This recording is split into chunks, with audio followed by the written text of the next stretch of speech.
ലോകത്തിലെ തന്നെ മഹാക്ഷേത്രങ്ങളായിട്ടുള്ള ഏറ്റുമാനൂരപ്പൻ്റെയും വക്യത്തപ്പൻ്റെയും തിരുനടയിലേക്ക് ഒരു യാത്ര. രണ്ട് ക്ഷേത്രങ്ങളുടെയും വീഡിയോ ഇതിൽ ഉൾപ്പെടുത്തിയിട്ടുണ്ട്. വീഡിയോ പൂർണ്ണമായും കാണുകയും വക്യത്തപ്പൻ്റെയും ഏറ്റുമാനൂരപ്പൻ്റെയും അനുഗ്രഹം നേടുകയും ചെയ്യുക. 5 ഏക്കർ വിസ്തൃതിയിൽ വ്യാപിച്ചു കിടക്കുന്ന കോട്ടയം ജില്ലയിലെ രൗദ്രഭാവത്തിലുള്ള ശിവപ്രതിഷ്ഠയാണ് ഏറ്റുമാനൂർ ശ്രീ മഹാദേവ ക്ഷേത്രം. ക്ഷേത്രത്തിനുള്ളിലേക്ക് കടന്നു ചെല്ലുമ്പോൾ ആദ്യമായിട്ട് ഒരു ശിവഭഗവാന്റെ പൂർണ്ണകായ പ്രതിമ നമുക്ക് കാണുവാൻ സാധിക്കും.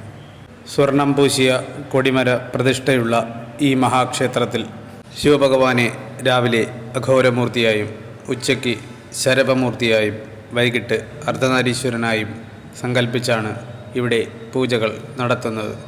ക്ഷേത്രത്തിനുള്ളിലേക്ക് കയറുമ്പോൾ തന്നെ കവാടത്തിൽ താമര പുഷ്പങ്ങളും വില്വപത്രങ്ങളും കൂടാതെ ഭഗവാന്റെ ഇഷ്ടവഴിപാടായ കേശാദിപാത മാലകളെല്ലാം ലഭിക്കുന്ന ഒരു കടയുമുണ്ട്.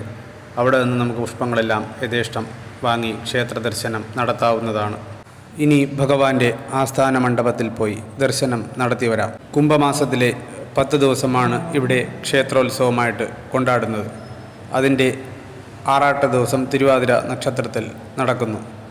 ഇതിനിടയിൽ വരുന്ന 8-ാം വിളക്കം അന്ന് നടക്കുന്ന ഈ ഒരു ആസ്ഥാന മണ്ഡപ ദർശനവും വളരെ പ്രാധാന്യമർഹിക്കുന്ന ഒന്ന് തന്നെയാണ്. തിരുവിതാംകൂർ ദേവസ്വം ബോർഡിൻ്റെ കീഴിൽ വരുന്ന ഈ മഹാക്ഷേത്രത്തിൽ കുംഭമാസത്തിൽ തന്നെയുള്ള ശിവരാത്രി മഹോത്സവവും ധനുമാസത്തിലെ തിരുവാതിര മഹോത്സവമൊക്കെ അതിഗംഭീരമായി തന്നെ ഇവിടെ ആഘോഷിച്ചു പോരുന്നു. കലാപരിപാടികൾക്കും മറ്റുമായിട്ട് ഇവിടെ ഒരു നൃത്തവേദിയും സജ്ജീകരിച്ചിട്ടുണ്ട്.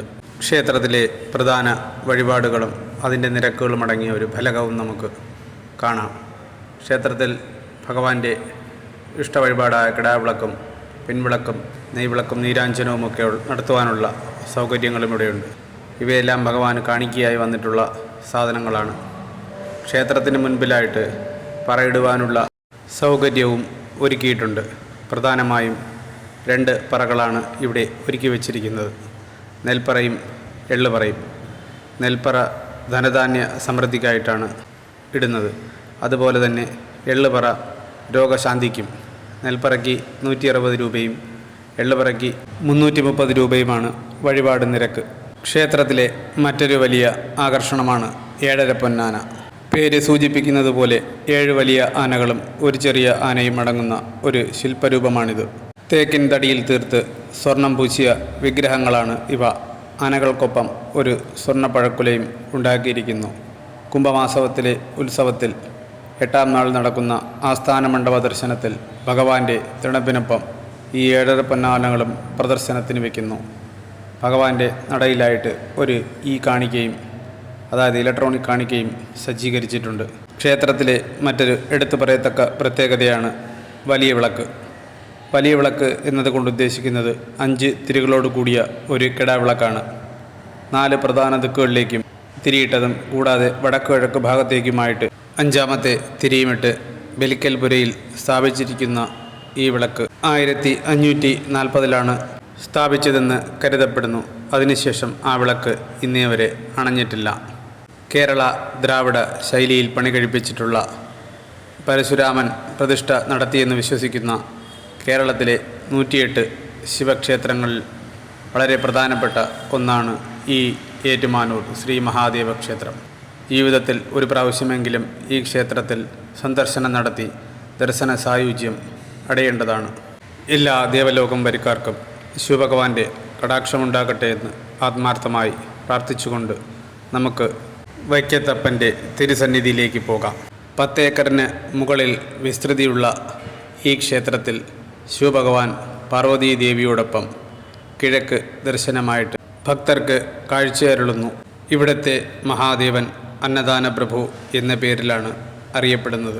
എല്ലാ ദിവസങ്ങളിലും ഈ ക്ഷേത്രത്തിലെ വടക്കേയറ്റത്ത് 2 നിലകളിലായി പണി കഴിപ്പിച്ചിരിക്കുന്ന ഊട്ടുപുരയിൽ അന്നദാനം ഉണ്ടാവും. ഇവിടെ തന്നെയാണ് ക്ഷേത്ര കലാപീഠവും പ്രവർത്തിച്ചു വരുന്നത്. ക്ഷേത്രത്തിനുള്ളിലെ ആൽമരത്തിനു കീഴിൽ പനച്ചിക്കൽ ഭഗവതിയുടെ ഒരു പ്രതിഷ്ഠയുമുണ്ട്.